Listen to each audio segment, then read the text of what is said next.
Alright, hey everybody, this is Stereo Police. Back with a pretty quick video, relatively speaking, relative to my other droning on videos.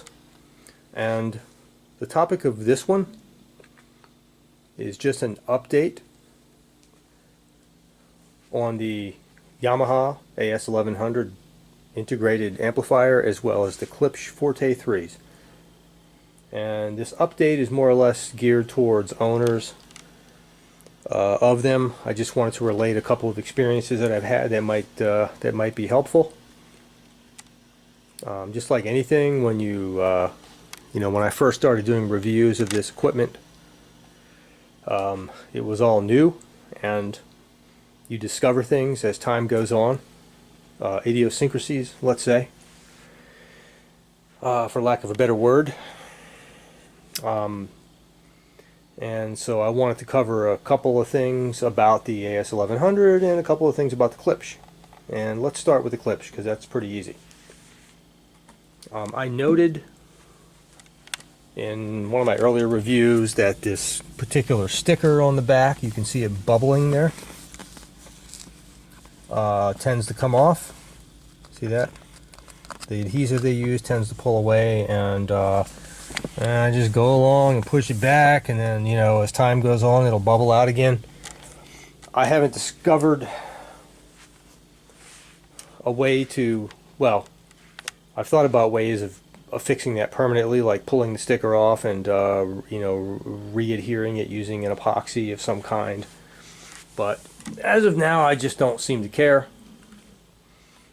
I'll address that later, but that continues to be an issue, and I'm sure that's an issue with all of them. So if it doesn't affect the sound, but you want to keep those stickers on there because it has the serial numbers. And that's an annoyance. I might actually contact Klipsch and see if they have a fix for that. But that's here nor there. It's no big deal. But the most important thing about the Klipsch is the way to store the grill covers. You can see them right here. If I have them, the grill covers are fastened. Let me set this down and separate these two. And this is actually really important. I discovered it the hard way. I discovered it through error. These grill covers are made of a fine, acoustically somewhat transparent fabric. You can kind of see through it, right? But I do notice I notice a significant difference in the transparency of the speaker with these grill covers off. And I feel it could be the transparency, it could be some diffraction happening from the edges right here.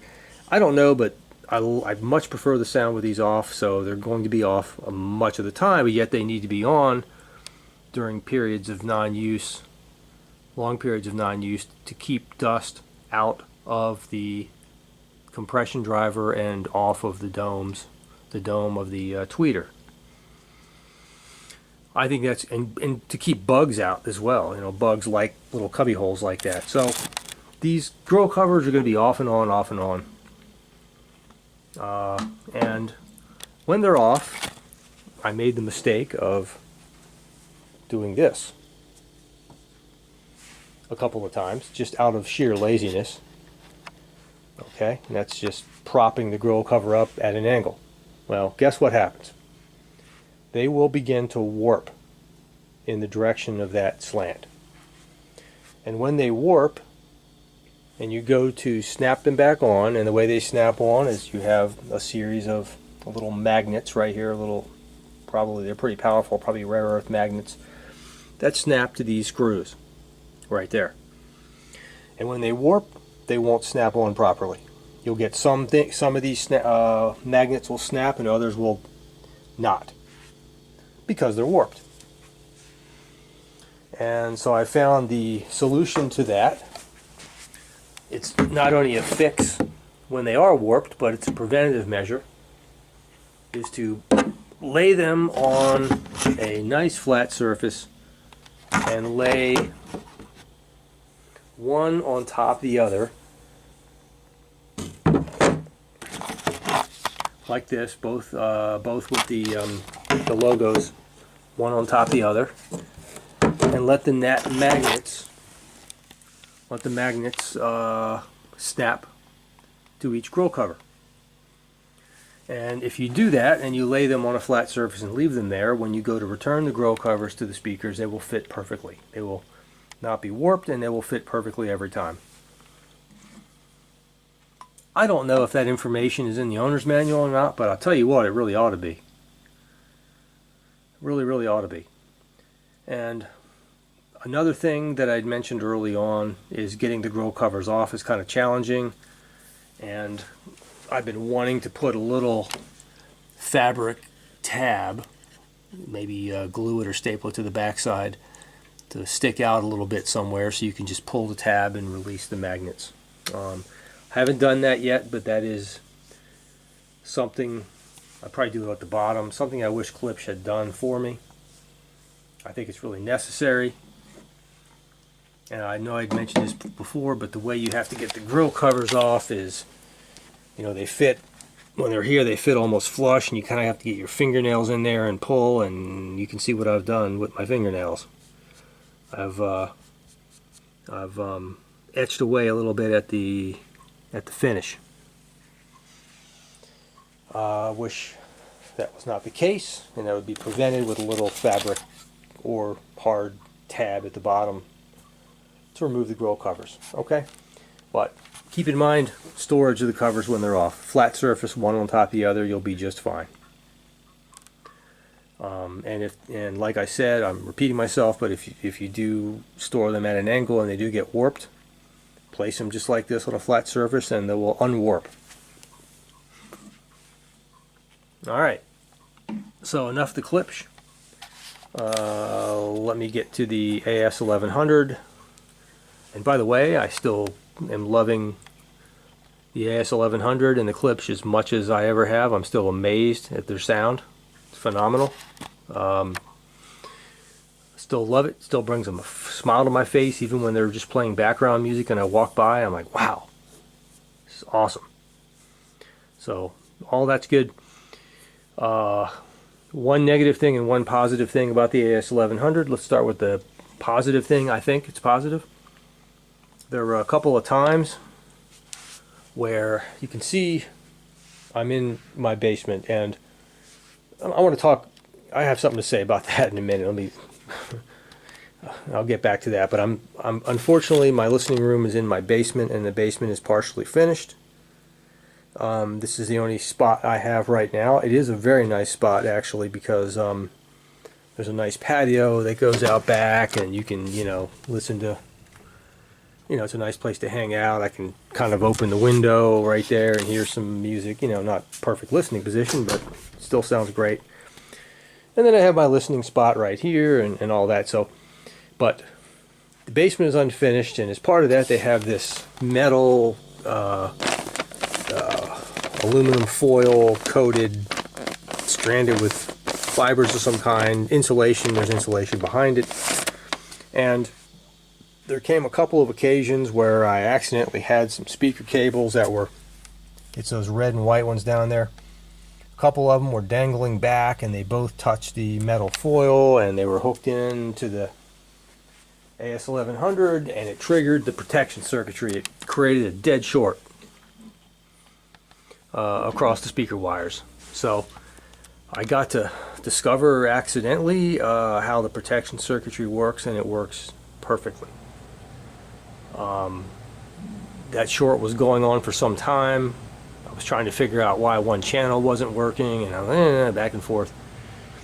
And the protection circuitry did its job. Everything, you know, as soon as I removed the short, I turned the receiver off and turned it back on. Everything came back, and it worked just fine. So it's a positive thing that I can tell you, and you don't want to try it yourself. It's just not something you want to do, but it's nice to know that if for whatever reason you get a dead short across speaker terminals, the protection circuitry is going to kick in, and nothing in your amp will be ruined, no fuses will be blown, none of that stuff. It worked as it should. Protection circuitry is something that, you know, there's different types of circuitries, from a simple fuse in the speaker path, which is undesirable, to more sophisticated circuitry for monitoring the outputs, monitoring the current, various things you can do.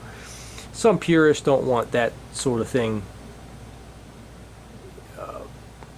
bleeding off the signal path, but if protection circuitry is done right, it has no impact on sound quality, and it works, and it saves your ass, especially with expensive equipment, and most equipment has it now.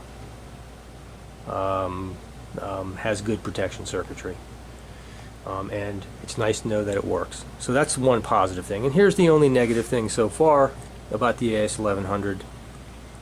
And I don't know why this happened, but it did. And I have to hit pause for a second. Okay, so back to the negative thing. So for some reason, I don't know why this happened. There's no reason for it to happen, but the volume knob, this thing right here, comes loose. And it's starting to happen, I think, again. You can see a slight little wobble there, but it got really wobbly before, and it wasn't. I better turn this off before I turn the volume all the way up. Huh? There's a set screw right there, and it's an Allen head, and it's not the set screw. Okay, the set screw sets into a shaft of a potentiometer or a rotary switch. I don't know what it is. This is an electronic volume control, so it doesn't use a true potentiometer. You know, a carbon wiper and all. It doesn't use that. It's an electronic circuit, but there's a switch or a potentiometer that feeds that electronic circuit that lets it know the rotary position. So that switch or potentiometer is a traditional potentiometer looking thing, and once you loosen the Allen set screw in there and pull the knob off, you will see the potentiometer jutting out, and there's a nut that holds it on. And it's that nut that came loose, and I think it's coming loose again. I tightened it up. You stick pliers in there, and you just give it a little turn, you know, and it tightens. But I think what I need to do is put some thread locking compound on there. That's not a good thing, to have your volume control knob coming loose periodically, and I forgot to put thread locker on there the last time. The next time I'll do it, and that will take care of the problem. But that's a little more than a little nit. I think that's a design issue. It's not a fatal flaw, but it's an annoyance, and it's probably going to happen to other people. And I'll show you what I mean by that potentiometer and how to stick pliers in there to tighten it. I have a little sample back here. So once you remove the volume knob with the proper size Allen wrench, hex head or whatever, you find a pair of pliers. Okay, so once you remove that knob, there'll be a hole, and inside that hole you'll see a screw, I'm sorry, a nut that looks like that one. And you just get a pair of pliers, set them to their open position like that, and just get in there and give her a little turn to the right, righty-tighty, lefty-loosey. Give her a little turn to the right, and that'll tighten it right up. Except that next time I'm going to loosen it, put some Loctite, a little dab of Loctite thread locker on there, and then tighten it up, and I think that'll prevent it from happening again. Some kind of washer, like a star washer or something behind it, might prevent that as well. I didn't look to see if it had one, but probably doesn't if it's getting loose again. But that's about it. So if you experience that problem, you can fix it yourself without the hassle of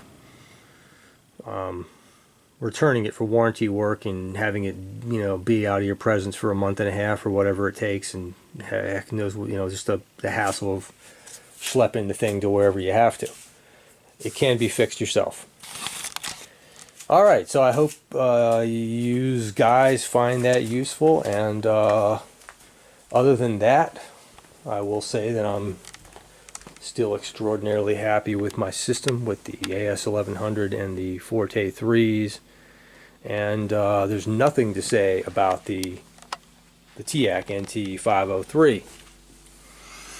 That thing's been working flawlessly, rock solid, and still loving it.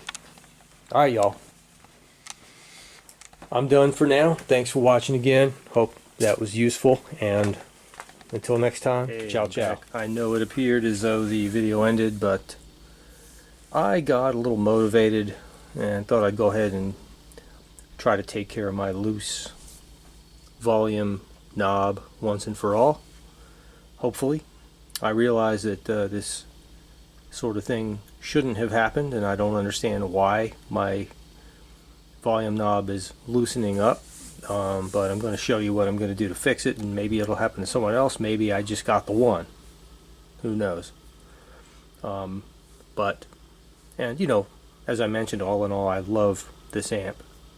So it's not a detraction, but it's just rather annoying that I should have to go through this. But at least it's fixable from the outside without opening it up.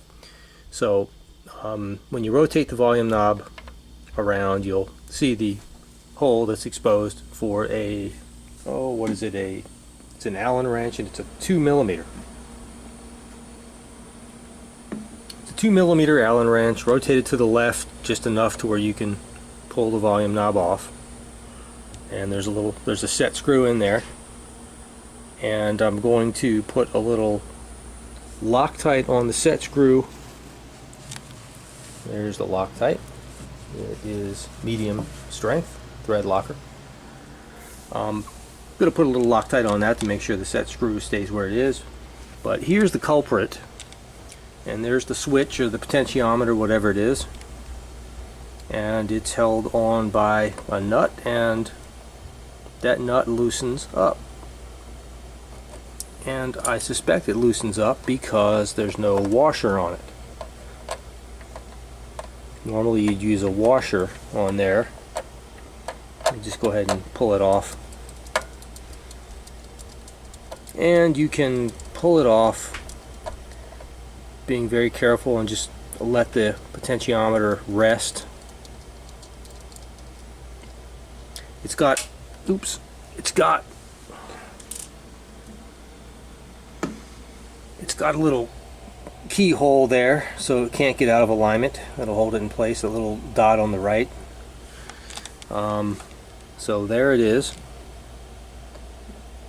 And what I did is I sifted through my collection of old junk, and I came up with a potentiometer washer that I'm going to I hope it fits perfectly. Good.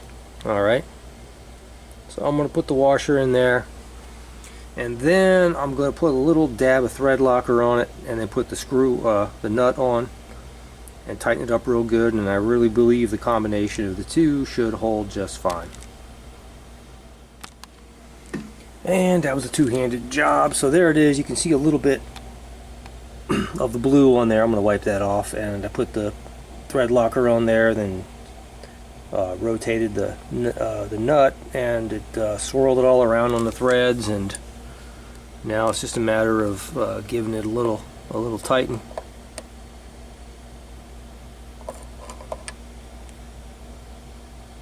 Doesn't have to be too much. I use the pliers. You could probably fit a deep well socket in there if you wanted to. I don't know what size it is. Alright, I give it quite a little turn there. So that combined with the thread locker, I just don't see that ever getting loose again.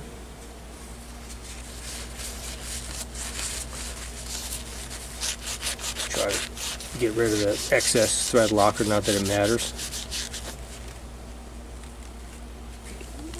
There it is, nice and clean. Alright. So now I want to do a little thread locker on the set screw, so I'm going to turn the set screw to the right to bring it in so the threads are exposed. Well, I had a little drop camera there. Sorry about that. was on my lap. Hopefully that video could have been recovered. So there's the set screw, and I'm just going to drip a little thread locker on it. Alright, so I dripped a little thread locker in there.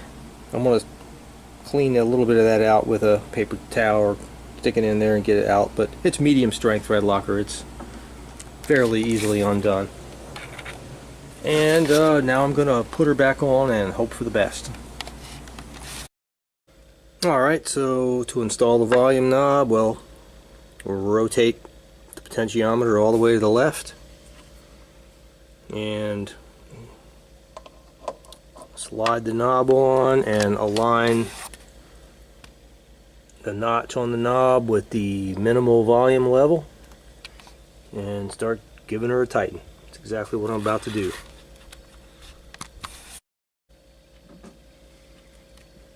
And there it is.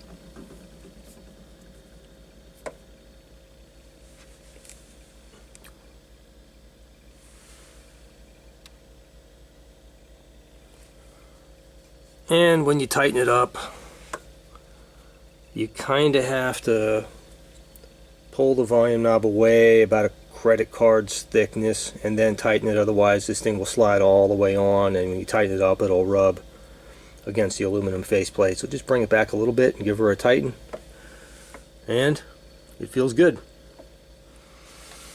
So I wasn't going to film this, just a little job, but I figured what the heck, I don't know why. I don't know if this is going to happen to anyone else. Oh, my battery's about to die. Great. Oh, that's fine. I'm done. But I figured I'd go ahead and show you. I realize this sort of thing shouldn't happen. I'm surprised at this minor quality issue from Yamaha. Everything else has been fantastic. Fit and finish, everything. But it might happen to somebody else. So there you go. You can fix it yourself without taking it into the shop. Alright, this is my final chow. My final chow. Ciao.